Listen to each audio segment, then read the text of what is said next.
All right, friends, I'm going to teach you to graph functions, absolute value functions in 7 minutes. I got 7 minutes to do this. Let's see if I can do this. You might be looking at me and thinking, I already know how to graph. I'm just going to plug and chug some numbers in.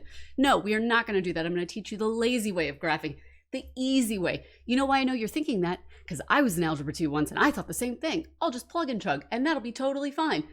Y'all, I failed Algebra 2, so maybe don't do that, okay? All right, good. So we're going to follow my lessons. First things first, you're going to see here, this is our parent function, y equals f of x or y equals the absolute value of x, meaning when I plug in -2 for x, I get +2 because the absolute value of anything is absolutely positive. It's how far away it is from 0. So here, if I plug these numbers in, I get these numbers out. I put my input, my output, my domain, my range. Those all mean the same things. And if I graph it, it looks like this. Okay, for our next step, we are going to take some notes. If you need to pause the video at any time to write these things down, that would be highly suggested. Here's our notes. Pause the video, write this down, and it'll make sense in just a second. Okay, so now we're going to get started. And in all my excitement, I was just holding my pen right up against my paper. So there's a nice big black ink spot. All right. Awesome. Actually, we're going to start with this one. We're going to start with this guy. Okay. So you see I have the absolute value of x -2 plus 3. Here's the thing.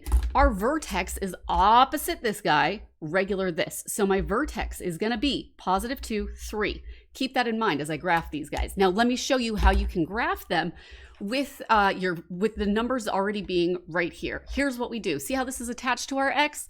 We're going to do it to our x, but we're going to do the opposite. So instead of minusing 2, I'm going to add 2 to my x. When I do that, I get 0, I get 1, I get 2, I get 3, I get 4. Bam! See how this guy is at the end? That happens to our y. So we're going to go over to our y. We're going to say the same, but we do it regular, right? We do opposite this, regular this. So we're going to do this regular. We're going to say, okay, +3. So that's going to give me 5, 4, 3, 2, and 3. No, that's going to be a 4. Why did I just got in the habit of counting down. I'm sorry. 2 and 3 is 5. All right, so let's go ahead and graph. And so that means this guy goes away. So these are now our new points. We're going to graph 0, 5. So let's do that with this blue one because I think that's a little easier. Over 0, up 5. We go 5 right there. Perfect. Now we go over 1, up 4. Over 1, up 4. Bam. Wait, that's going down. That's okay. Good. Over 2, up 3. Over 2, up 3. Boom. Over 3, up 4. 3, up. 1, 2, 3, 4. Bam. Over 4, up 5. And look at that. We have transformed our graph. Remember at the beginning I said our vertex is opposite this, regular this, 2, 3. Hey, look, 2, 3. There's our vertex. Bam. We've got this. Okay, so that's how you can come up with your numbers here. Let's try this. So we're going to do the same idea for this guy. And we're going to, I forgot to draw my graph. Sorry, I got very excited about this. Okay, so here's what we're going to do. We're going to do opposite x first. So this is going to be -4. So when we do that, we get -6. We get -5, -4, 4. So -4, -3, -2. Okay, and then we're going to do, now, see how we have a multiplier in the front here? We did not have that over here. Well, we did. It's 1, and 1 doesn't change anything. You have to do your multiplier next. You can't do this. You've got to do this next. And this happens to your 2. Or to your y. So we're going to take our y's and we're going to multiply them by 2. So now I get 4, 2, 0, 2, and 4. Now that that is done, these guys go away. Now I can do my -5. So I've got -5 to my y. So I get -1, -3, -5, -3, and 4 minus is -1. Okay, so now we can go ahead and graph these guys, right? So we go over, scratch that out there. We've got -6. Oh, and this goes away. -1. So we go over 1, 2, 3, 4, 5, 6, down 1. We go over -5. We go down 3. 1, 2, 3. We go over -4, -5. 4, 3, 4, 5. Bam. Over -3, -3. 1, 2, 3. 1, 2, 3. Bam. Over -2, -1. Bam. Look at that. We've got this guy going on.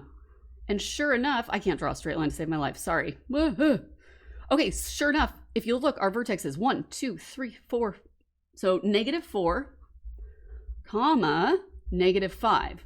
And sure enough, opposite this, regular this. So you don't actually need to do this part, but I want you to learn how to do this because if you know how to do this, you now know how to graph every other function. And there's like 9 parent functions.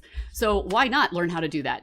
So instead, what we're going to do is we're just going to transform our graph as we can. So we look at this guy. We're going to say, nope, we're not doing that. We're too lazy. We're going to look at it and say our vertex, right? Vertex, -4, because we do opposite this, regular this. -4, -2. So we're going to go over 1, 2, 3, 4. Then we go down 2. Now, this guy right here is our multiplier or our slope. Treat it like slope. And remember, slope is rise over run, right? So we're going to rise up 2 and run over 1. We're going to rise up 2 and run over 1. From our vertex, we want to go in either direction. So up 2 over 1, up 2 over 1. And look at that. You just graphed this graph without actually having to do the XY part. Bam, transformed that graph. Great work. All right, let's take a look at this one. This one's trying to be tricky for 2 reasons. We got 1/2 here, but look at that negative.